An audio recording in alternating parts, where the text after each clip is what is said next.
में वाणी बन रही थी 25/9/98 दूसरे पेज के मध्याज में बात चल रही थी। तो दुनिया भी है कि तो 2-4 दिन चलेंगे। तुम्हारा ये रुद्र ज्ञान है कि तो बहुत बड़ा है, इसमें लंबा टाइम लग जाता है। ये है नर से नारायण अथवा मनुष्य से देवता बनने का यज्ञ।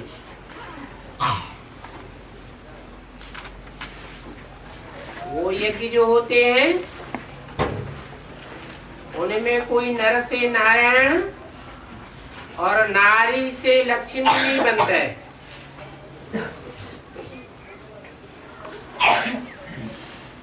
वो तो ऐसे ही कहेंगे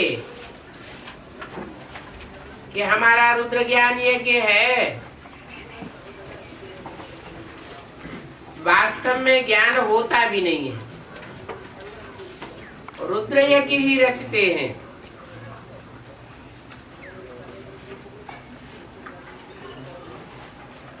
बाप बैठ समझाते हैं कि कैसे उनको सावधान करो कि तुम्हारा ये मैटेरियल यज्ञ है, ज्ञान यज्ञ नहीं है, और हमारा ज्ञान यज्ञ है।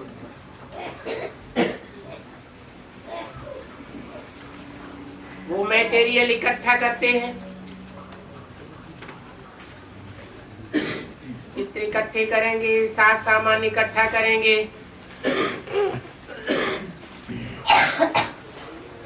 मैटेरियल यज्ञ रचते हैं। तो उनको सावधान करो, बड़ों बड़ों को बोलो ये तुम जो यज्ञ रचते हो उसमें भूल है। ये रुद्र ज्ञान यज्ञ नहीं है। नाम रख देते हो रुद्र यज्ञ, रुद्र कहाँ है?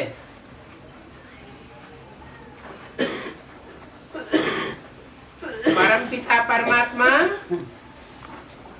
कल्प कल्प संगम पर आते हैं और शास्त्रों में युगे युगे लिख दिए। हर युग में तो आते नहीं है, वो तो सिर्फ 4 युगों की युति जब पूरी होती है तो कल्प के अंत में आते हैं।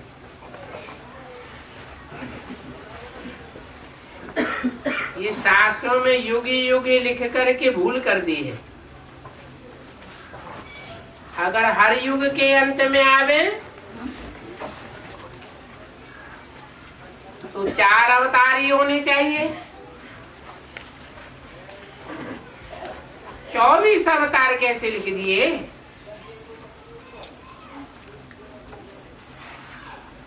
वास्तव में रुद्र ज्ञान यज्ञ है और शिव का नाम है रुद्र।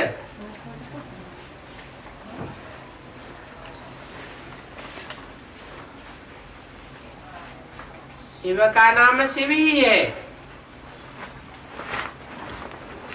ऐसे तो वह नाम कभी बदलता नहीं, उनकी बिंदी का ही नाम शिव है। परंतु जैसा काम होता है वैसे नाम पड़ जाते हैं। जब कोई मनुष्य तन के द्वारा रौद्र रूप धारण किया तो रुद्र यज्ञ नाम पड़ा। उस रुद्र ने ही ये रुद्र ज्ञान यज्ञ रचा है। उनको समझाना पड़े। यज्ञ के आदि में ही स्थापना के साथ साथ यज्ञ कुंड से विनाश ज्वाला प्रज्वलित हुई थी।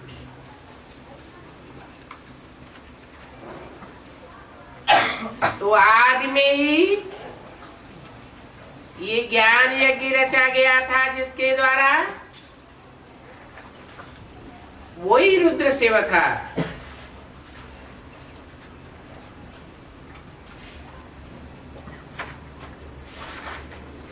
जैसे इब्राहिम ने अपना इस्लाम धर्म स्थापन किया,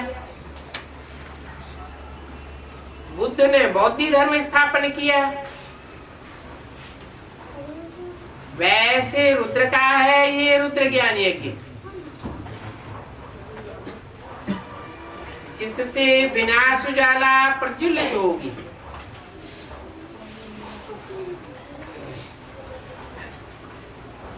और वो लोग तो शांति के लिए यज्ञ रचते रहते हैं, नाम रख देते हैं विश्व शांति यज्ञ, विश्व शांति सम्मेलन। अब ऐसे तो कितने सम्मेलन होते रहे,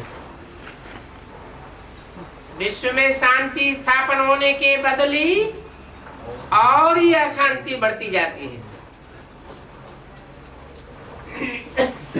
रचते हैं शांति के लिए और अशांति होती जाती है। इससे साबित होता है कि वो विनाश नहीं चाहते हैं। और तुम्हारा ये रुद्र ज्ञान है कि तो सारी दुनिया को स्वाहा कर लेता है। तुम जानते हो कि नई दुनिया स्वर्ग की स्थापना के लिए नरक का विनाश होना, ये तो बहुत अच्छी बात है।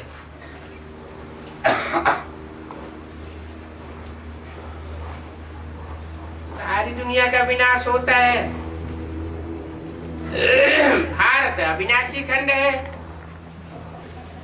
इस खंड का विनाश नहीं होता है। जरूर भारत के मनुष्य संप्रदाय बहुत ज्यादा होने चाहिए।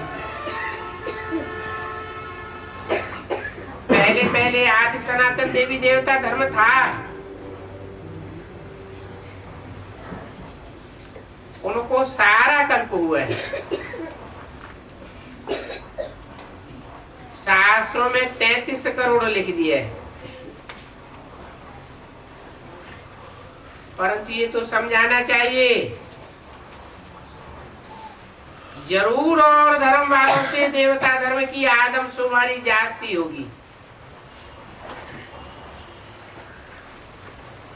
परंतु वो और धर्मों में कन्वर्ट होते गए हैं।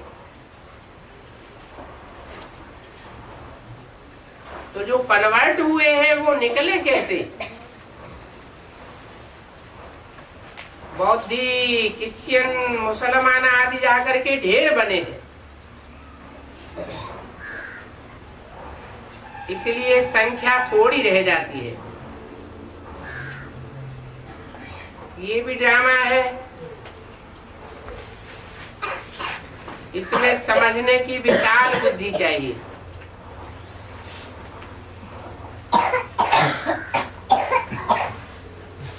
क्या विशाल बुद्धि चाहिए?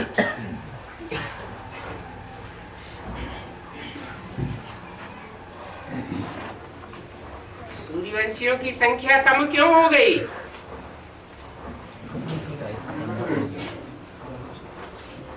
क्योंकि जो भी बीज रूप आत्माएं हैं वो दूसरे दूसरे धर्मों में कन्वर्ट होती गई। आधार मूर्त आत्माएं भी कन्वर्ट होती गई।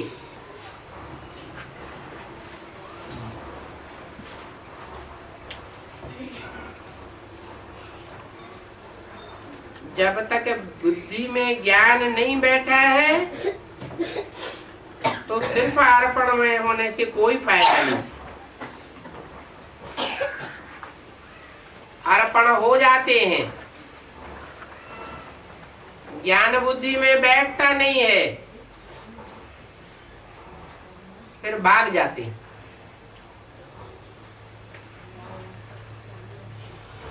कन्वर्ट हो जाते हैं, दूसरों के प्रभाव में प्रभावित हो जाते हैं। ऐसे अर्पण में तो ढेर बनते हैं। परंतु जो अच्छी रीति धारणा करके और दूसरों को धारणा कराते हैं, प्रजा बनाते हैं, वो ही अच्छा पद पा सकते हैं। तो ये गीत एक्यूरेट बना हुआ है। क्या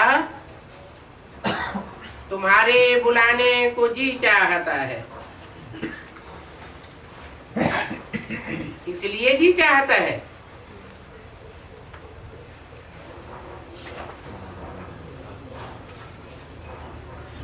कि अब हम सब जो भी भारतवासी पहले एक थे वो सब बिखर गए। अब आप आवेंगे तो इकट्ठा करेंगे, एकाग्र करेंगे, एक खंड के वासी बनेंगे। गीत एक्यूरेट है, बुलाने को जी चाहता है। सबसे पहले 84 जन्म किसने लिए होंगे?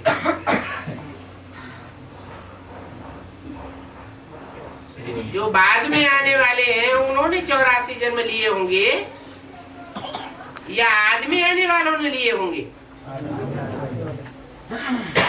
जरूर जो पहले पहले थे वो ही देवी देवताएं थे। जो बाद में आए, दूसरे तीसरे चौथे जन्म में आए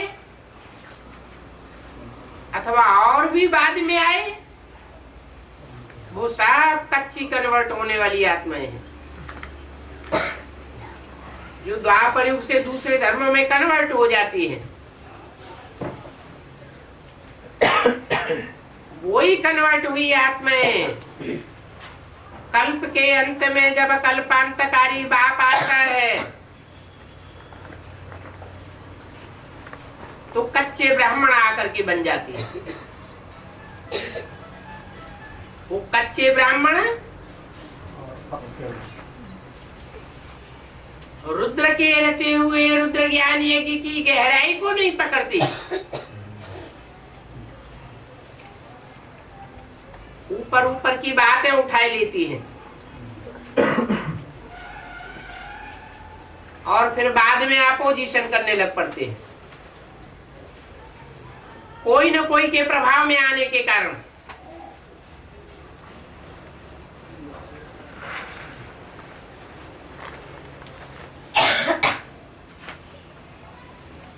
तो जो पहले पहले थे वो ही पक्के देवी देवताएं थे, सो भी वो भारत में थे। अभी तो कोई कहां कन्वर्ट हो गए, कई तो भारत से बाहर चले गए हैं।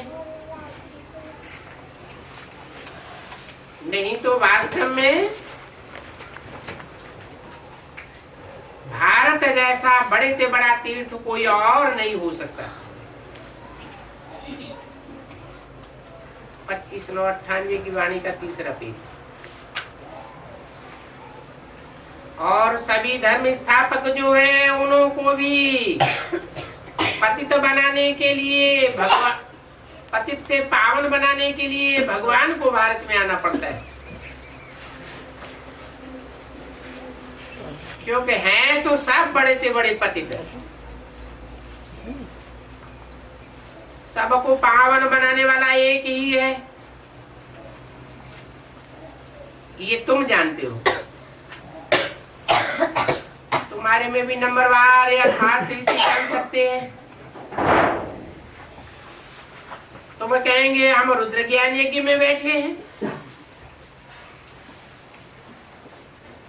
तब से बैठे हैं। 98 की वाणी है तो लिखा 62 वर्ष हुए हैं।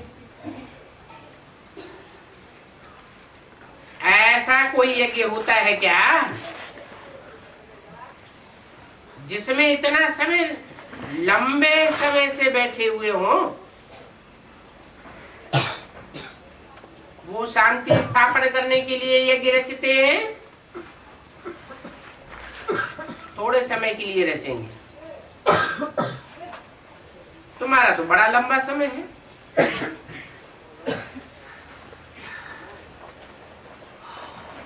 क्या बैठ करके करते हो जिसमें इतना समय बैठे हो? रुद्र जो ज्ञान सुनाते हैं वो ज्ञान तुम सुनते ही रहते हो।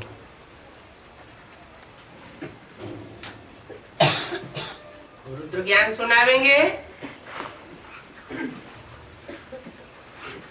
तो वाणी कोमल बोलेंगे या रौद्र रूप धारण करने वाली कठोर वाणी बोलेंगे?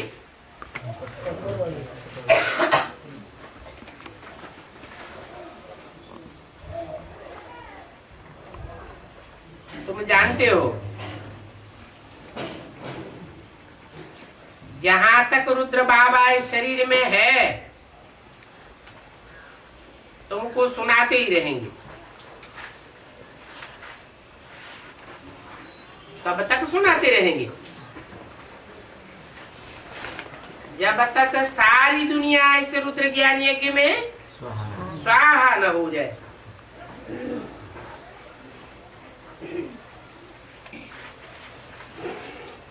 प्रजापिता ब्रह्मा भी तो जरूर चाहिए ना, यहां ही होगा ना। ब्रह्मा का दिन और ब्रह्मा की रात गाई हुई है।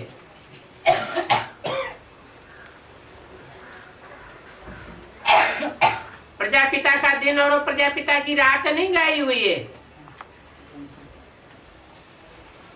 माना प्रजापिता अंधेरे में नहीं आता। क्यों नहीं आता? क्योंकि भगवान आते हैं तो पहले पहले सूर्य को ज्ञान देते हैं। सूर्य कहीं अंधेरे में आता है क्या?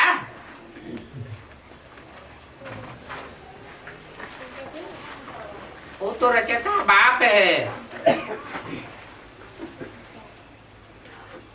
ब्रह्मा रचना है। ब्रह्मा का रचयिता कौन? जरूर कहेंगे प्रजापिता।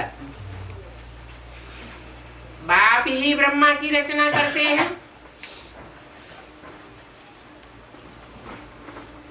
तो ब्रह्मा की रात माना पतित, ब्रह्मा का दिन अर्थात ब्रह्मा सो विष्णु बन जाता है। क्योंकि वही फिर पावन बनते हैं तो दिन हो जाता है।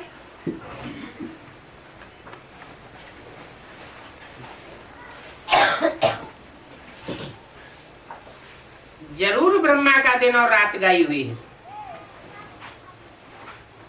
सूक्ष्म वतनवासी ब्रह्मा का थोड़े ही कहेंगे दिन और रात। वो तो सूक्ष्म वतनवासी देवता है।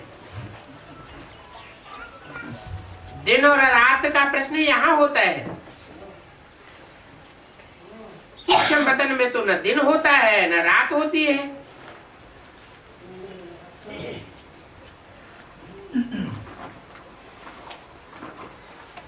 ब्रह्मा को भी पावन बनाने वाला वो एक सतगुरु है।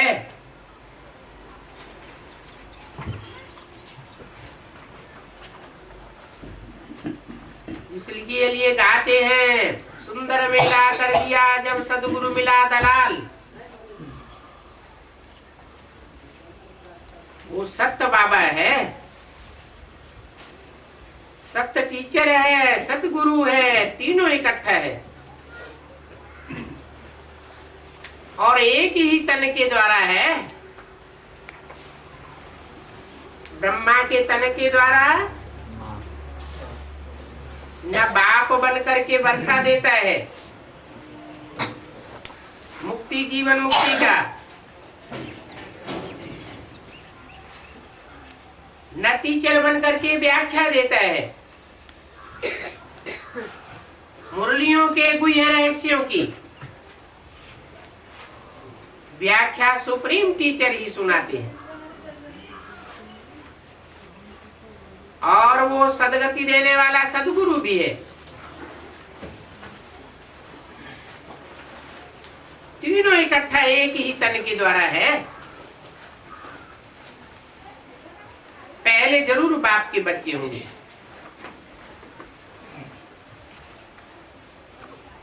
जो बच्चे होंगे वो टीचर से पढ़ाई पढ़ करके फिर पद पावेंगे। नंबरवार है ना, पहले बाप, फिर टीचर, फिर लास्ट में सदगुरु।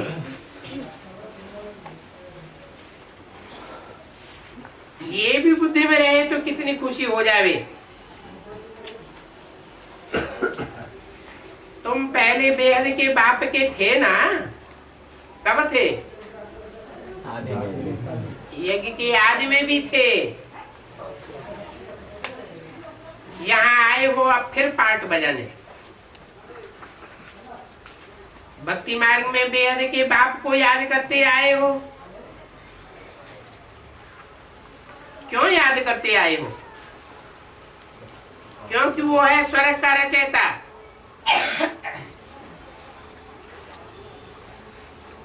जरूर स्वर्ग की राजाई देने वाला है। ये बात समझाना बड़ा सहज है, परंतु जो सेंसिबल बच्चे होंगे वो ही समझा सकेंगे। हेवनली गॉड फादर कहा जाता है तो जरूर हेवन रचने वाला है। वास्तव में सेंसिबल तुम ब्राह्मण हो। तुम ब्राह्मण माना, वह ब्राह्मण नहीं सेंसिबल है।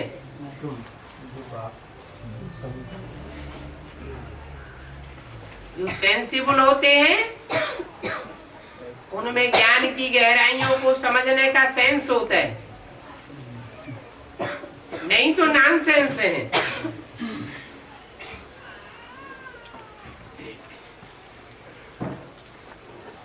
तुम्हारे में भी जो अक्लमंद हैं उनमें भी नंबरवार है। दुनिया के अक्लमंद भी नंबरवार होते हैं। यहाँ भी जो बच्चे सेंसिबल बनते जाएंगे वो जरूर अच्छा नंबर पावेंगे। तो हर एक अपनी दिल से पूछे हम कहाँ तक सेंसिबल बनाऊं। जैसे बाबा मुरली चलाते हैं,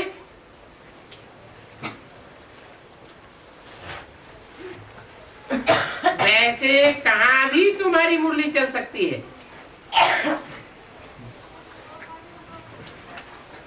तुम उन झूठे ब्राह्मणों को समझाओ कि रुद्र यज्ञ में और रुद्र ज्ञान यज्ञ में रात दिन का फर्क है।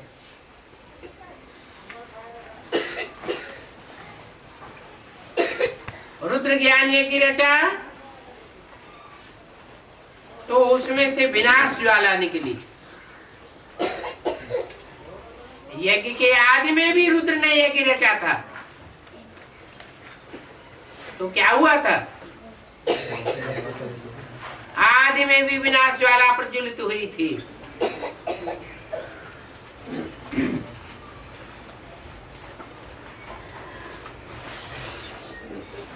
दुनिया में भी शूटिंग हुई और यज्ञ में भी शूटिंग हुई।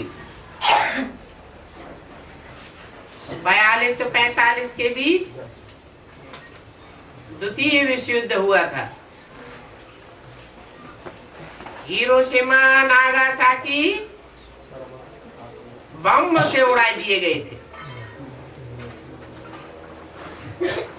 यहाँ तो ज्ञान बम की बात है।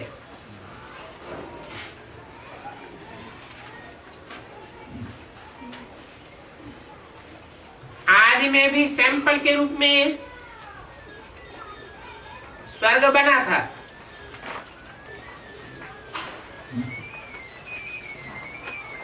और अब अंत में भी विराट रूप में स्वर्ग बनने वाला है।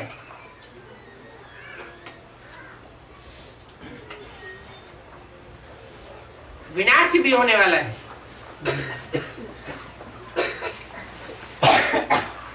वो दुनियावी ब्राह्मण यज्ञ रखते हैं विनाश न हो,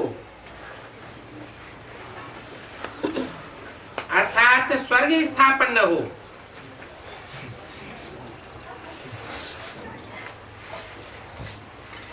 स्वर्ग स्थापन ही तब होगा जबकि पुरानी दुनिया का विनाश हो। तो ये तो उनकी उल्टी बात हो गई। तो बाबा कहते हैं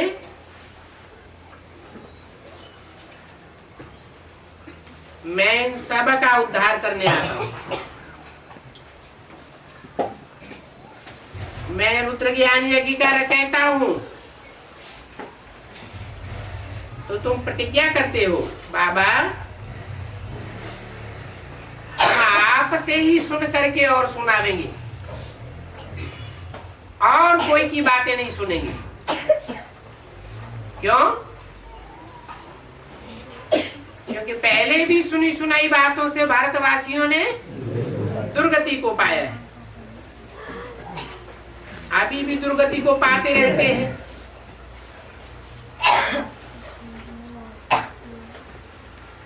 बाप कहेंगे अच्छा तुम बाप से सुन करके फिर औरों को सुनाओ। पहले यहां आपस में तो रिपीट करो, घड़ी घड़ी रिपीट करो,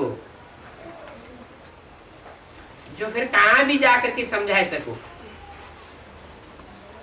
फर्स्ट क्लास पॉइंट है। उस यज्ञ में तो मेटेरियल स्वाहा करते हैं, जौ तिल आदि घी आदि डालते हैं, और मेरे इस रुद्र ज्ञान यज्ञ में तो सारी दुनिया स्वाहा होनी है। पुरानी दुनिया सारी स्वाहा हो जाएगी। जो भी सामग्री है, इन आंखों से जो कुछ भी देखते हो वो सब पुरानापन है, पुरानी दुनिया है, सब स्वाहा हो जाएगी। परंतु ये सब बातें कोई की बुद्धि में अच्छी रीति धारण नहीं होती है, बाप को याद नहीं करते हैं, तो बुद्धि का ताला खुलता ही नहीं है। बाबा कहते हैं हम भी क्या करूं, इस समय सबकी बुद्धि पतित है, उनको पावन बनाता हूं। जो मेरे को याद नहीं करते उनमें धारणा नहीं हो सकती, तो फिर बुद्धि का ताला कैसे खुलेगा? याद से ही ताला खुलेगा। मोस्ट बिलवड बाप है, उनकी बड़ी महिमा करते हैं।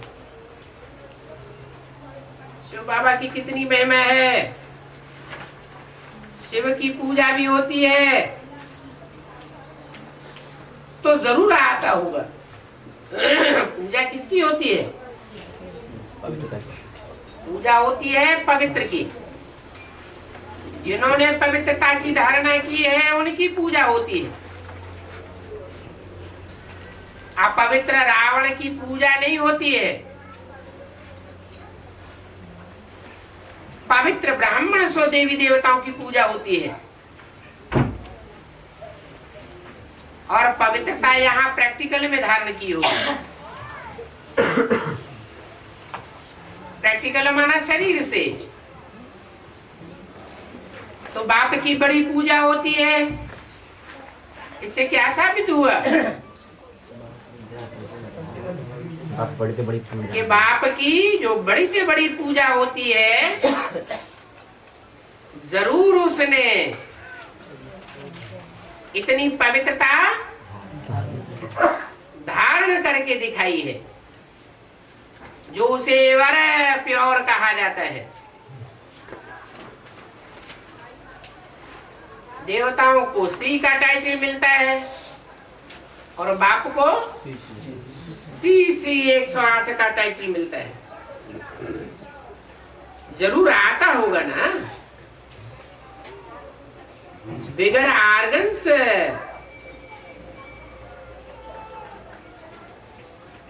पवित्रता कैसे धारण की जाएगी? बिंदी बनकर की पवित्रता धारण की जाती है क्या? बिंदी को पवित्र और अपवित्र का टाइटल नहीं दे सकते। तो अभी ब्रह्मा में आया हुआ है, तुम बच्चे बाप दादा के सामने बैठे हुए हो,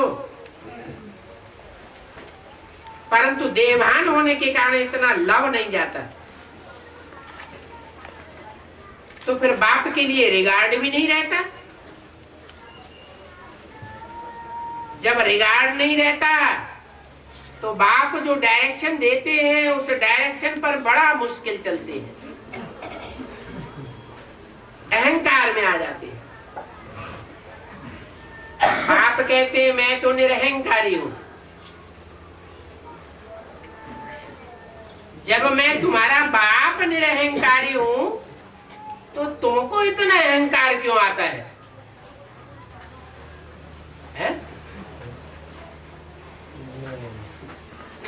बच्चे थोड़ी सेवा करते हैं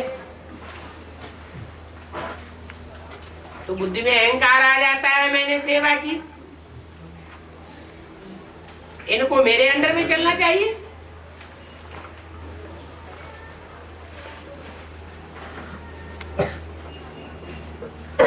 कोई धन दान करते हैं तो भी अहंकार आ जाता है, हमने सेंटर दिया।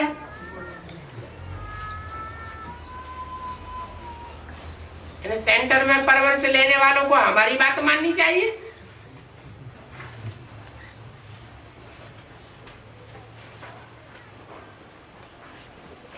कोई बाप की गाइडेंस लेकर के होशियार बन जाते हैं, इंचार्ज बन जाते हैं, जोनल इंचार्ज बन जाते हैं, तो लकब धारण कराए लेते हैं।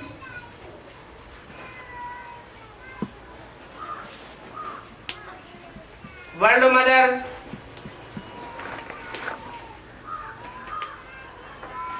भारत के संचालक, विदेशों की संचालिका, अरे बाप तो ओबीडेंट सर्वेंट बन करके आया हुआ है, तुम फिर ये लकब कहां से धारण करने लगे? ब्राह्मण तो साफ सेवाधारी है, बाप ही सेवाधारी है। बस समझते हैं मैं ही होशियार हूं, इतना देह अभिमान आता है कि धीरे धीरे करते करते भगवान बन करके बैठ जाते हैं, शिवोहम बन करके बैठ जाते हैं। जैसे कि त्रिमूर्ति शिव का टाइटल अपने ऊपर धराना चाहते हैं।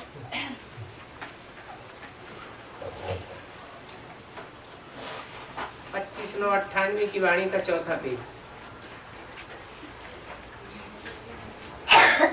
अब कोई का पति मर जाता है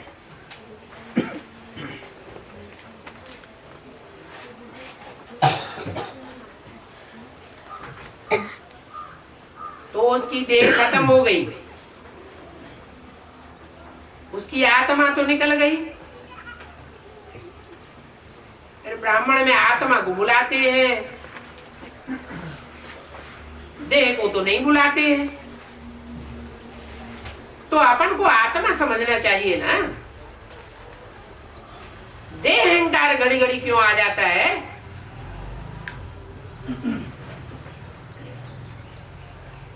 आत्मा को बुलाते हैं, भावना रखते हैं, तो भावना का भाड़ा मिलता है।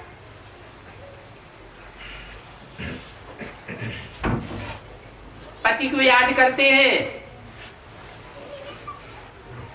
तो पति का साक्षात्कार कर लेंगे। बाबा साक्षात्कार तो कराते हैं ना, ऐसे बहुतों का प्यार होता है। परंतु आएगी तो आत्मा ना, शरीर तो वापस नहीं आने वाला है। कोई का स्त्री में प्यार है तो उनको भावना का भाड़ा मिल जाता है। स्त्री को देख लेते हैं, चीज ले आते हैं, खुद उनको पहनाते हैं। ऐसे ऐसे बहुत कुछ होता है।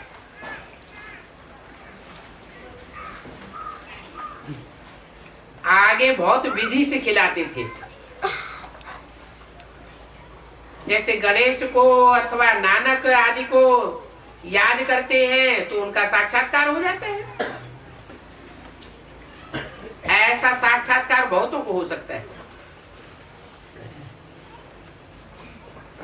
परंतु वो साक्षात्कार की चाबी एक बाप के हाथ में है।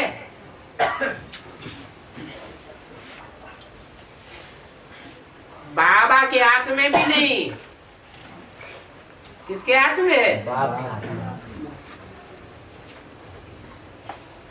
बाप कहते हैं ये साक्षात्कार की बातें भी ड्रामा में नुदी हुई है। साक्षात्कार कराया, ड्रामा चला, ठहरता तो नहीं है। तो ड्रामा को भी अच्छी रीति जानना होता है, नहीं तो कोई कोई को संशय आता रहता है। ये साक्षात्कार में जाते हैं, क्या क्या देख करके आते हैं, क्या ये सच है?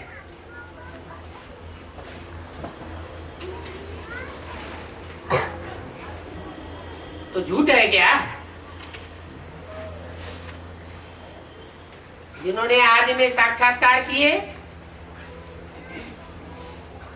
वो सब इन आंखों से भी देखेंगे।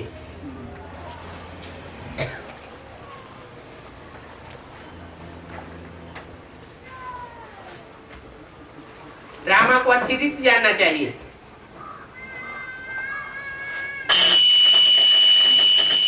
बाबा का हर बात में अच्छी रीति रिगार्ड रखो। बाप में इतना रिगार्ड प्यार रखना बड़ा मुश्किल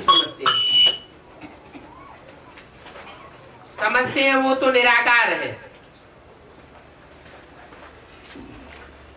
कहते ये तो उनका रथ है, इनके रथ को हम क्या करेंगे? हम तो निराकार को ही याद करेंगे। अच्छा, निराकार की गोद में जाकर के दिखाओ, प्यार लेकर के दिखाओ। गायन है, तुम संग खाऊं, तुम संग बैठूं, तुम संग श्वासों श्वास साथ निभाऊं, कैसे खुशी में आवेंगे? निराकार के साथ खाओ पियो, पर तुम इनके पास आते ही क्यों हो? कहते हैं नहीं बाबा, आप इसमें हो, आपको इसमें विराजमान समझ करके हम चलते हैं।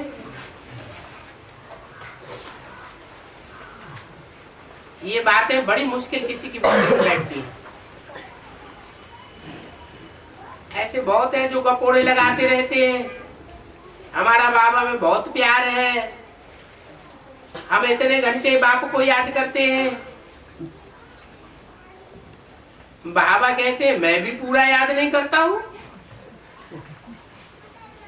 मैं तो बाबा का एक ही सिकीला बच्चा हूं। फिर भी मैं पुरुषार्थ बहुत करता हूं। अच्छा, मीठी मीठी सी कीजिए बच्चों प्रति माता पिता बाप दादा का याद प्यार, गुड मॉर्निंग। रूहानी बाप की रूहानी बच्चों को नमस्ते।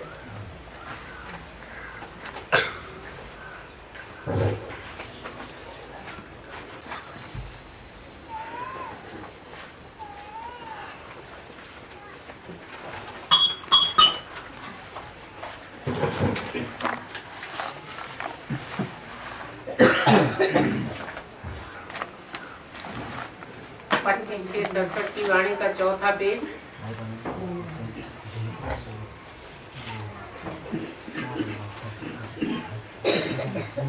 आड़ी पल्ली गुडम में इसकी व्याख्या चल रही थी।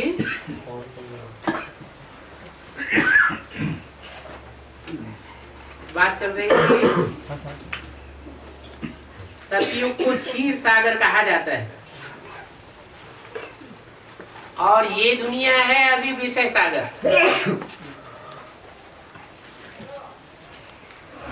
तो इस पर समझाया जाता है ताकि मनुष्य अच्छी रीति समझे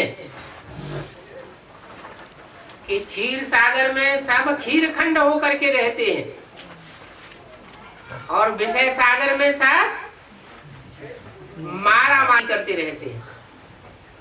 जैसे रव नरक लगा पड़ा है, जैसे नाली के कीड़े होते हैं आपस में एक दूसरे को ही काटते पीटते रहते हैं। ये सीढ़ी में 84 जन्मों का वर्णन है। आदि में सतयुग और अंत में कलह कलेश का युग। सतयुग में कितने खीर खंड होकर के रहते हैं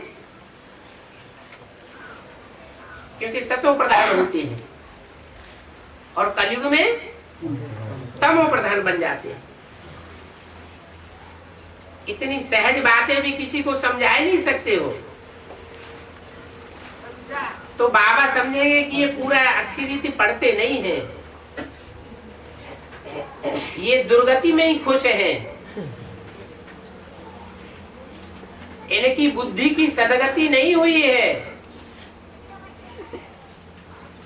बुद्धि दुर्गति में ही पड़ी रहती है। जैसे विष्टा के कीड़े होते हैं ना, अभी तुम तो वो भ्रमरी, विष्टा के कीड़ों को घूम घूम करके आप समान बनाती हो। ये भ्रमरी अथवा सर्प आदि का मिसाल सन्यासी लोग देते तो हैं परंतु समझा नहीं सकते हैं। तुम तो समझा सकते हो।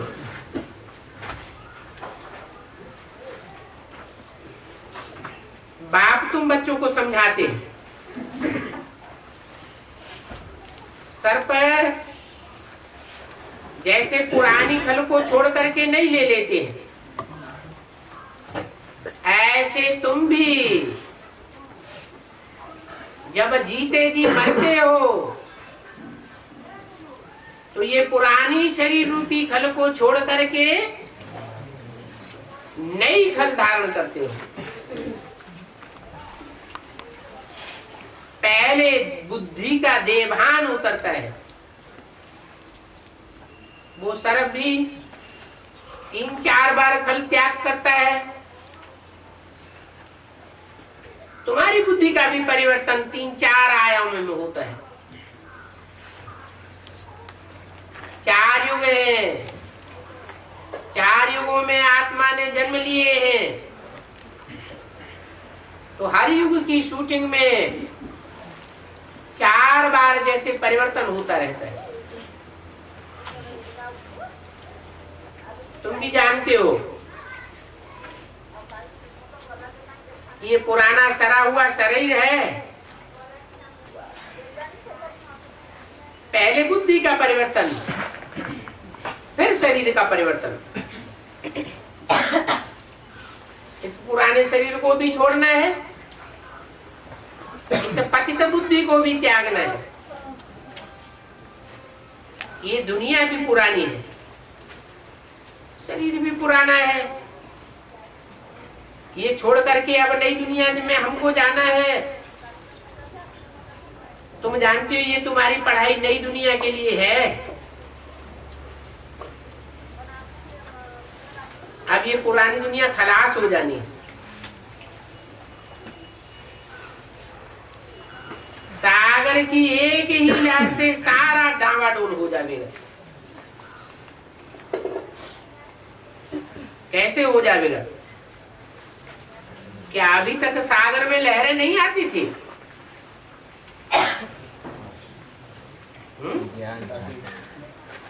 तो अभी तक तो डावाडोल हो ही नहीं दुनिया। अब क्यों डावाडोल हो जाएगी?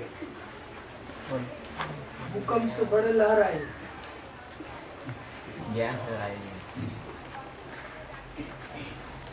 जब बम फटेंगे तो बम की गर्मी से उत्तरी ध्रुव और दक्षिणी ध्रुव पर जो मीलों ऊंचे पहाड़ हैं वो सब फट पड़ेंगे और बह करके समंदर में आ जाएंगे। समंदर का स्तर अचानक ऊंचा बढ़ जाएगा तो सारा ही डावाडोल होना है।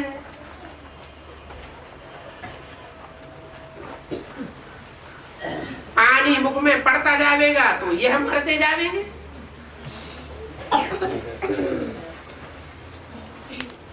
सागर में डूबेंगे तो ना, विनाश तो होना ही है। नेचुरल कैलेमिटीज किसी को भी छोड़ेगी नहीं। आगे चल करके विनाश का साक्षात्कार करेंगे, प्रैक्टिकल में भी देखेंगे और भविष्य में हम जाकर के क्या बनेंगे वो भी देखेंगे। परीक्षा में कोई नापास होते हैं तो फिर कितना पछताते हैं। तुम भी समझेंगे कि बाबा ने हमको कितना समझाया कि पढ़ो, टाइम वेस्ट नहीं करो। ये सारा मोस्ट वैल्यूबल समय है। कौन सा? कौन सा सारा समय? जो भी पुरुषोत्तम संगम युग का समय है बहुत वैल्यूबल है। आप तो बहुत सहज समझाते हैं, सिर्फ मुझे याद करो तो पाप नष्ट हो जावे, अगर हेल्दी बन जावेंगे। शांति धाम में जाकर के फिर सुख धाम में आ जावेंगे। आत्मा को साक्षात्कार होता है 84 जन्मों का। कौन सा साक्षात्कार होगा? बुद्धि से साक्षात्कार होते रहेंगे। जिनकी बुद्धि में ज्ञान नहीं बैठता है उन्हें फिर बंद आंखों के साक्षात्कार होंगे।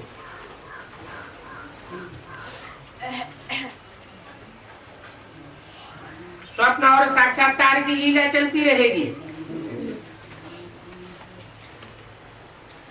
बाबा की शंख ध्वनि से तुम सब शंख ध्वनि करती हो। तुम ही स्वदर्शन चक्रधारी बनते हो। परंतु अलंकार तुम ब्राह्मणों को शोभेंगे नहीं। क्यों नहीं शोभेंगे? ये अलंकार विष्णु को दिए हुए हैं, शंख चक्र गदा पद्म। ये अलंकार तुम ब्राह्मणों को क्यों नहीं शोभेंगे? ब्राह्मण ऊपर नीचे, क्योंकि तुम्हारी अवस्थाएं ऊपर नीचे होती रहती हैं। अवस्थाएं ऊपर नीचे होंगी तो अलंकार भी नीचे ऊपर हो जाएंगे। इसलिए ये विष्णु को देते हैं। जो तुम्हारी संपूर्ण अवस्था की यादगार है, जो अच्छी रीति पढ़ेंगे वो ही उच्च पद पावेंगे। तुम्हारी अहम ऑब्जेक्ट है। ये लक्ष्मी नारायण, जरूर इन्होंने उच्च पढ़ाई पढ़ी होगी। बाकी ये विष्णु कुछ है थोड़े ही, ये तो सिर्फ सैम्बल है। बाप बैठ समझाते हैं भक्ति मार्ग में साहेबान राइटियस रंग चित्र बनाए हुए, राइट चित्र है, तो उनकी बायोग्राफी को कोई नहीं जानते हैं। लक्ष्मी नारायण का चित्र बरोबर राइट है, फिर क्या गड़बड़ कर देते हैं। लक्ष्मी नारायण के चित्र के फीचर्स ही बदल देते हैं। क्यों बदल देते हैं? 100% राइटलेस तो एक ही होगा ना। जो फर्स्ट लक्ष्मी नारायण थे, सतयुग आदि के, जो डायरेक्ट नर से नारायण बनते हैं, वो 100% राइटलेस। फिर उनके फीचर्स क्यों बदल देते हैं? अलग अलग नारायण अपने फीचर। हाँ, जो जिस धर्म का नारायण बनने वाला होगा वो वैसे फीचर्स चेंज करता जाएगा। बल मुरली में बाबा ने बोल दिया कि लक्ष्मी नारायण के फीचर्स कभी चेंज नहीं करने चाहिए।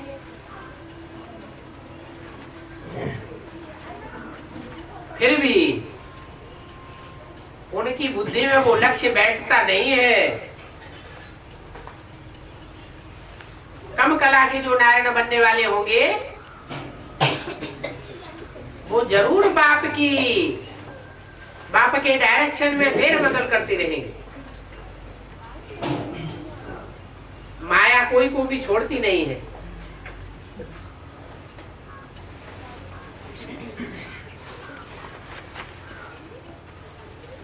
तुम तो एवर हेल्दी बन जाएंगे,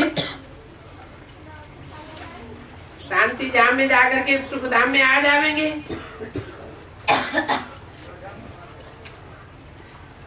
जो अच्छी रीति पढ़ेंगे वो ही उतना ऊंच पद पावेंगे। तो ये लक्ष्मी नारायण तुम्हारी अहम ऑब्जेक्ट है, बाकी विष्णु कुछ थोड़े ही है। बाप बैठ समझाते हैं भक्ति मार्ग में सब अनराइटियस रांग चित्र बनाई दिए।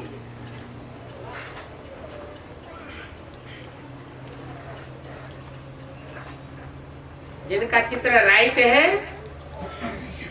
उनका राज्य था, विश्व के मालिक थे। चतुर्भुज का राज्य थोड़े ही कहेंगे। कथा भी किसकी गाई हुई है? बाद वाले 7 नारायणों की कथा गाई हुई है क्या? सत्यनारायण की कथा गाई हुई है। जरूर उन्होंने झूठ से टक्कर ली होगी।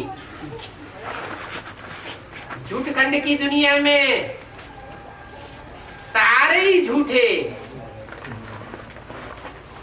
नंबरवार सब झूठे। एक बाप सच्चा जिसमें प्रवेश करता है उसके द्वारा सत्यनारायण का पाठ चलता है। तो सत्यनारायण की कथा का गायन है,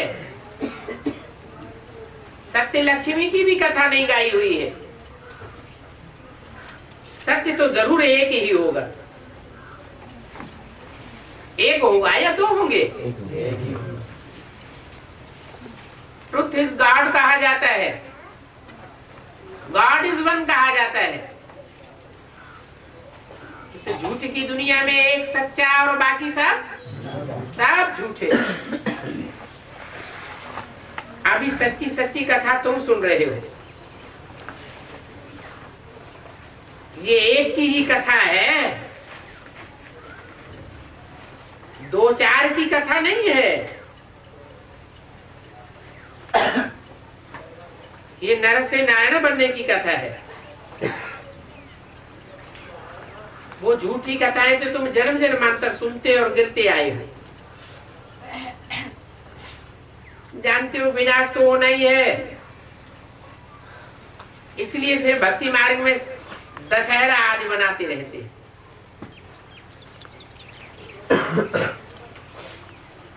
अभी तुम संगम पर हो, स्वर्ग की राजाई भी देखते हो और इन आंखों से विनाश भी देखते हो। इसलिए बाप कहते हैं जिसने अंत किया उसने सब कुछ किया।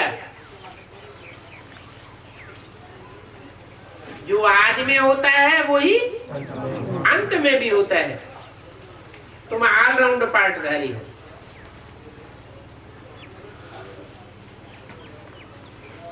हीरो ऑलराउंड पार्टधारी होता है।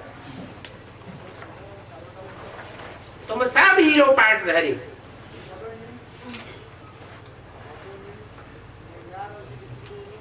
बच्चों को राजाई मिलती है बाप के द्वारा।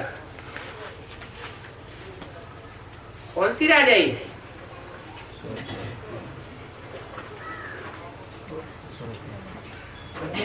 इस्लामी बौद्धिक खंड की नहीं,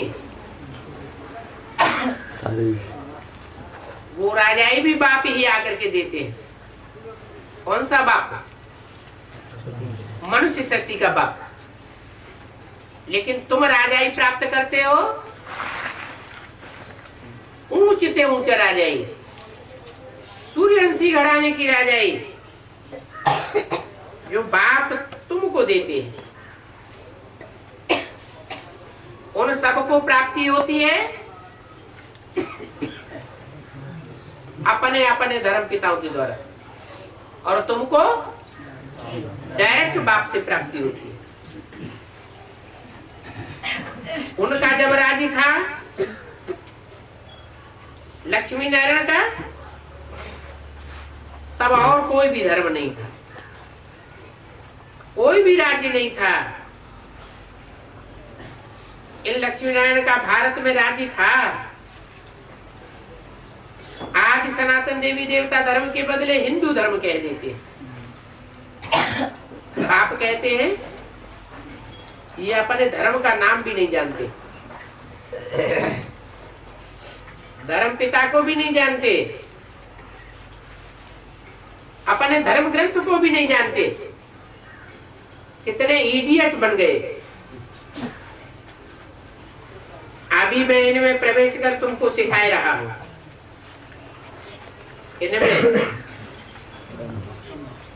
इनमें प्रवेश कर, राम और कृष्ण में प्रवेश करके तुमको सिखा रहा हूं। ये भी सीखते जाते हैं। कौन? ये ब्रह्मा सरस्वती भी सीखते जाते हैं और तुम भी सीखते जाते हो। तुमको सिखा रहा हूं तो ये भी सीखता है? माने इसको नहीं सिखा रहा हूं, तुमको सिखा रहा हूं, ये बीच में सीख लेता है। तुमको सुनाता हूं, ये बीच में सुन लेता है। बाकी कोई घोड़े गाड़ी आदि की बात नहीं है, हैं? ये जो घोड़े गाड़ी दिखाई दी है अर्जुन के रथ में, ये कहाँ की यादगार है? कैसे?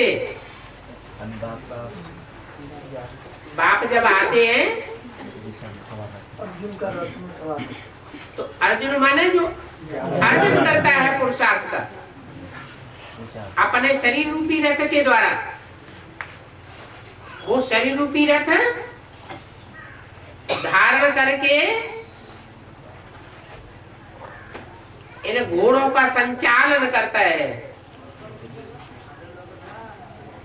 उनको कंट्रोल करता है। ये इंद्रियों रूपी घोड़े हैं,